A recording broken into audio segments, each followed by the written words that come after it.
네, 저기에 이재인 목사라고 쓰여 있습니다.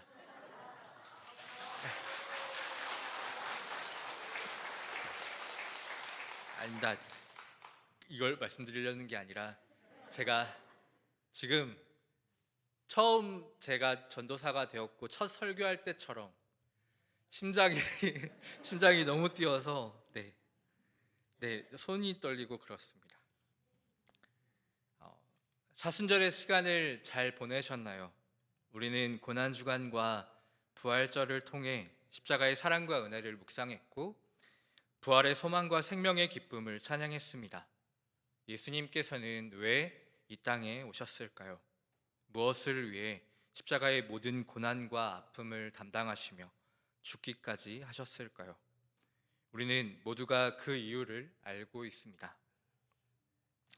예수님의 모든 것이 우리를 하나님과 함께하도록 하셨음을 기억하며 오늘 말씀을 통해 예수님의 마지막 기도가 누구를 위한 기도이고 무엇을 위한 기도인지 생각해 보려 합니다. 저는 충청도 사람이어서 그리고 충청도 분들 모두가 가지고 있는 병이 하나가 있습니다. 그게 뭔지 아시나요? 진심을 말하면 죽는 병입니다. 좋은 것은 너무 좋다 말하지 못하고 싫은 것은 더 말 못합니다. 그래서 진심을 말할 때 에둘러 말하거나 간접적으로 표현합니다. 맛있는 음식을 먹어도 이 집 물 잘하네 라고 하거나 카페에 갔는데 커피가 너무 쓰면 장희빈이 이거 먹고 죽은 거 아니요? 라고 한답니다. 식당에 가서 음식이 싱거우면 근처에 바닷가 이슈? 바닷물 좀 퍼먹으려고 라고 한답니다. 충청도 사람들이 양반이어서 그렇습니다. 진심을 말하면 상처받을까봐 한 번 더 생각하기를 바라는 넓은 마음으로 죄송합니다. 어쨌든 그렇습니다. 진심을 말한다는 것은 참 감사한 일입니다. 그것을 말할 수 있는 대상이 있고 또 진심을 표현할 수 있는 관계 속에 유대할 수 있는 기억과 생각과 감정이 있기 때문입니다. 함께 읽은 본문 말씀이 있는 요한복음 17장은 제자들과 믿는 자들을 위해 드리신 대제사장적 기도라고 불립니다. 그 전체를 보시면 이제 자신을 속죄 제물로 내어주실 뿐만 아니라 소중한 자들을 위해 중보하여 간구하시는 기도라는 것을 알 수 있습니다. 또 이 기도는 예수님의 마지막 기도라 불려지기도 합니다. 16장에는 예수님의 순환에 대한 예언을 하시며 제자들을 위해 마지막 설교를 하셨습니다. 그리고 뒤에 이어지는 18장에는 이제 로마 군인들에게 잡히시는 모습을 우리에게 말씀합니다. 1절 말씀의 중간 부분에는 아버지여 때가 이르렀사오니 라고 말씀하시며 이제 십자가의 죽음을 앞두시고 하나님께 드린 매우 깊고 장엄한 기도라는 것을 우리는 알 수 있습니다. 요한복음 17장의 모든 말씀은 세상에 남겨지는 제자들을 위한 하나님께 올려드리는 간구이고 또 모든 믿는 자에게 전하는 마지막 유언과도 같은 말씀인 것입니다. 기억해야 할 것은 이 모든 말씀이 하나님과의 관계 속에서 제자들이 알아야 할 것, 또 제자들에게 이루어졌으면 하는 것에 대한 기도라는 것입니다. 예수님께서는 이제 자신이 죽고 부활하실 것이지만 승천하신 후에 세상에 남겨질 제자들에 대한 기도를 하나님께 드리고 있습니다. 예수님께서는 제자들을 소중히 여기셨습니다. 17장 말씀 전체를 보시면 그들이라는 표현이 30번 넘게 사용됩니다. 그렇게 그들은 아버지의 것입니다. 그들을 보전하여 주시옵소서. 그들도 하나가 되게 하옵소서. 이렇게 기도하시며 자신의 소중한 자들을 위해서 진심을 말씀하고 계십니다. 요한복음 17장의 말씀은 크게 세 부분으로 나눌 수 있습니다. 1절부터 5절까지의 말씀에는 예수님을 통해 이루어지는 하나님께 올려드리는 영광을 고백합니다. 1절 후반절의 말씀을 함께 읽도록 하겠습니다. 1절 후반절의 말씀 스크린 보시고 함께 읽겠습니다. 아버지여, 때가 이르렀사오니 아들을 영화롭게 하사 아들로 아버지를 영화롭게 하게 하옵소서. 아멘. 이어지는 2절과 3절에는 아버지께서 아들에게 주신 모든 사람에게 영생을 주게 하시려고, 또 3절에는 영생은 곧 유일하신 참 하나님과 그가 보내신 자 예수 그리스도를 아는 것이니이다 말씀하십니다. 자신에게 주어질 영화를 통해서, 그러니까 십자가의 죽음과 부활을 통해서 이제 남겨질 자들이 하나님을 알게 될 것이라고, 또 그것을 믿는 자에게 영생이 주어진다라는 말씀을 전해주고 있습니다. 여기에서의 영생은 단순히 오래 사는 것이 아니라 하나님과의 관계를 알며 그 안에 거함을 의미합니다. 쉽게 말하면 하나님을 알게 해달라는 기도를 드리고 계십니다. 이제 남겨질 자들이 하나님을 분명하게 알고 믿어서 영생을 누리게 해달라는 그러한 간구인 것입니다. 이어지는 6절부터 19절까지의 말씀은 제자들을 위한 기도를 드리십니다. 9절에는 말씀합니다. 내가 그들을 위하여 비옵나니 내가 비옵는 것은 세상을 위함이 아니요 내게 주신 자들을 위함이니이다. 그들은 아버지의 것이로소이다. 그들은 아버지의 것입니다 라고 말씀합니다. 그리고 11절의 말씀을 함께 읽도록 하겠습니다. 11절 말씀 함께 읽겠습니다. 나는 세상에 더 있지 아니하오나 그들은 세상에 있사옵고 나는 아버지께로 가옵나니 거룩하신 아버지여 내게 주신 아버지의 이름으로 그들을 보전하사. 네, 보전하사까지만 읽어주면 좋겠습니다. 예수님께서 부활 승천하심으로 이제는 제자들과 함께하지 못하기에 그들의 보호를 요청하는 것입니다.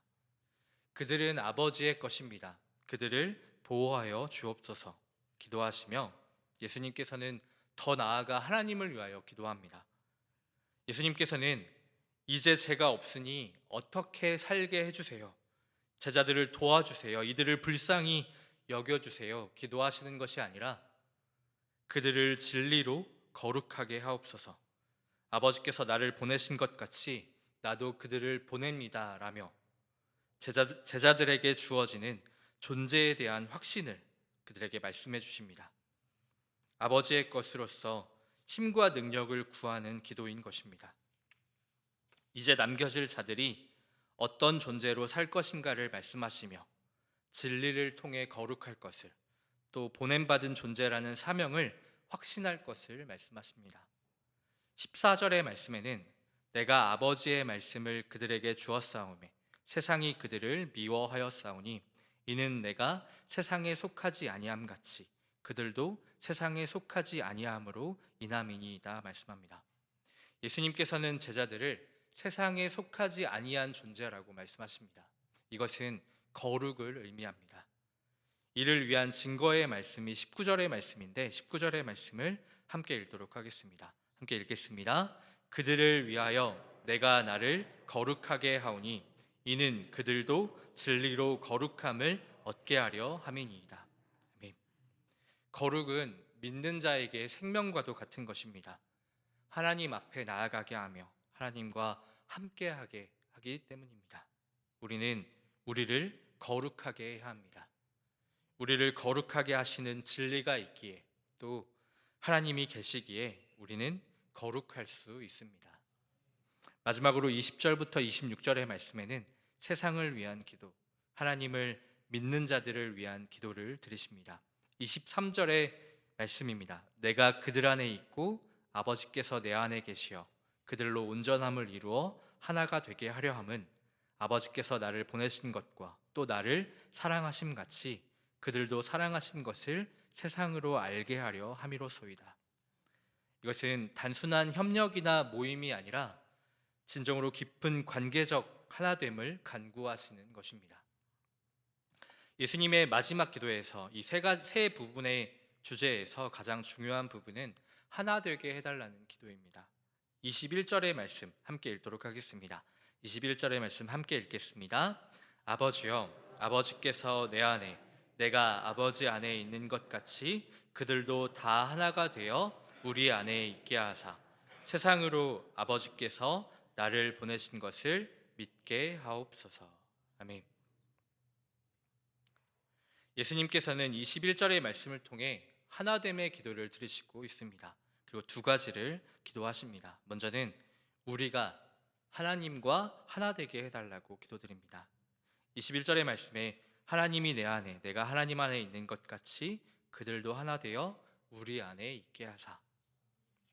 이 기도는 하나님과 예수님이 이루신 하나됨에 우리도 참여하게 해달라는 기도입니다. 하나님과 함께하게 해달라는 기도인 것입니다. 하나님과 함께한다는 것은 영원한 생명을 의미합니다. 자녀되는 권세를 누리며 하나님 주시는 평안과 기쁨, 사랑이 충만하여 넘쳐흐르는 복을 누리는 것입니다. 그래서 예수님께서는 우리가 하나님 안에 있는 삶, 하나님과 하나 되게 해달라고 기도를 드리는 것입니다. 또 한 가지 예수님께서 기도하시는 것은 제자들도, 모든 믿는 자들도 서로가 하나 되게 해달라고 기도하십니다.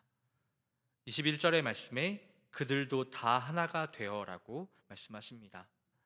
믿는 자들이 함께하며 하나 되는 것은 중요합니다. 하나됨의 사귐 속에서 하나님을 만나고 느낄 수 있기 때문입니다. 마태복음 18장 20절에는 두세 사람이 내 이름으로 모인 곳에는 나도 그들 중에 있느니라 라고 말씀하셨습니다. 우리의 진정한 하나됨의 사귐 속에서 우리는 하나님을 만날 수 있고 느낄 수 있습니다.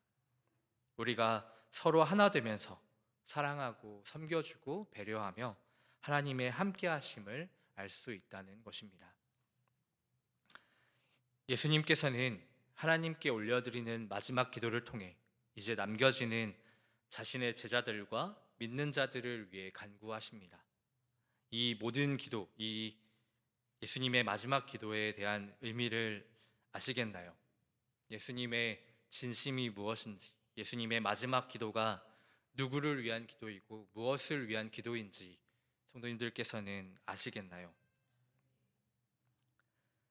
예수님의 마지막 기도, 그것은 우리가 하나님과 함께하게 하려는 것입니다.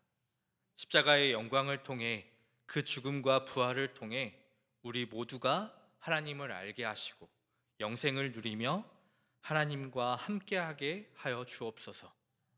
우리를 진리로 거룩하게 하시어 하나님 앞에 나아가게 하시고 하나님과 함께하게 하여 주옵소서. 하나님과 하나 되고 우리 모두가 하나 되어 살아계신 하나님을 보고 느끼고 만지게 하여 주옵소서. 예수님의 기도는 우리 모두를 하나님과 함께하려는 기도입니다. 예수님의 마지막 기도는 진심으로 자신의 소중한 자들이 하나님과 함께하기를 바라는 간구의 기도입니다.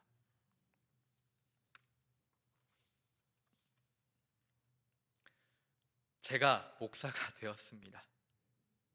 하나님의 은혜로 성도님들의 기도로 제게 맡겨주신 직분이라는 것을 믿습니다. 진심으로 감사드립니다. 저는 사랑이 많아진 사람입니다. 부모님의 영향인지 아니면 제 생각이 어려서인지 사람을 많이 좋아하고 또 제 사람이 되면 많은 것을 주고 싶어 하고 하나하나 챙겨주곤 합니다.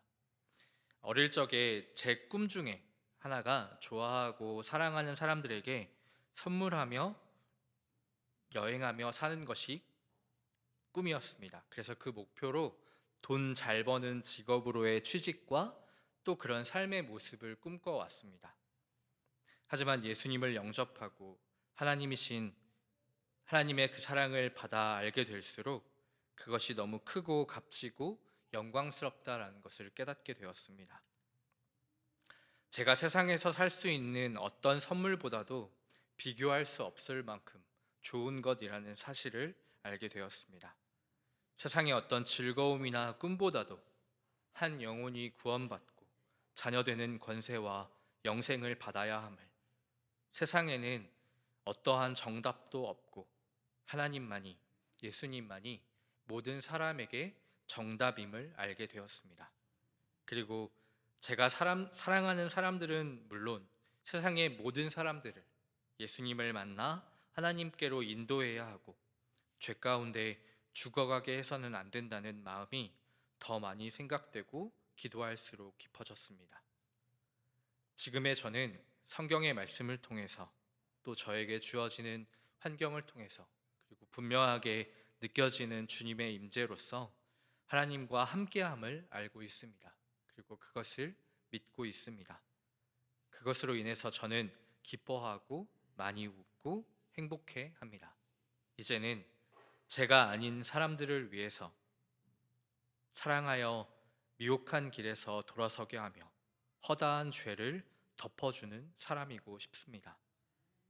세상 모든 것의 정답이시며 무엇과도 바꿀 수 없는 선물이시며 진정으로 웃을 수 있는 행복이신 예수님을 그리고 하나님을 죽을 때까지 전하고 싶은 저입니다.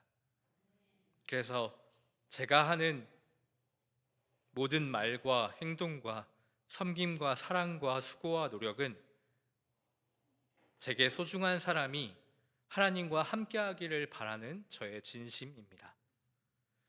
사랑하는 성도 여러분, 제게 소중한 사람이 되어주셔서 감사합니다. 예수님께 소중한 분들이 되어주셔서 감사합니다. 그러니 하나님과 함께하여 주십시오. 예수님의 마지막 기도가 이 세상에 남겨질 자, 자신의 제자들과 하나님을 믿는 자들을 위한 기도이고 간구였습니다. 그러니 하나님과 함께하여 주십시오. 오직 하나님과 함께하며 하나님이라는 답과 하나님이라는 기쁨과 하나님이라는 행복 속에 살아가는 우리 모두가 되기를 소망합니다. 예수님의 마지막 기도의 모든 간구가 우리 모두가 하나님과 함께하기를 바라는 진심 어린 말이라는 것을 알아 그 말씀을 이뤄갈 수 있는 우리가 되기를 소망합니다.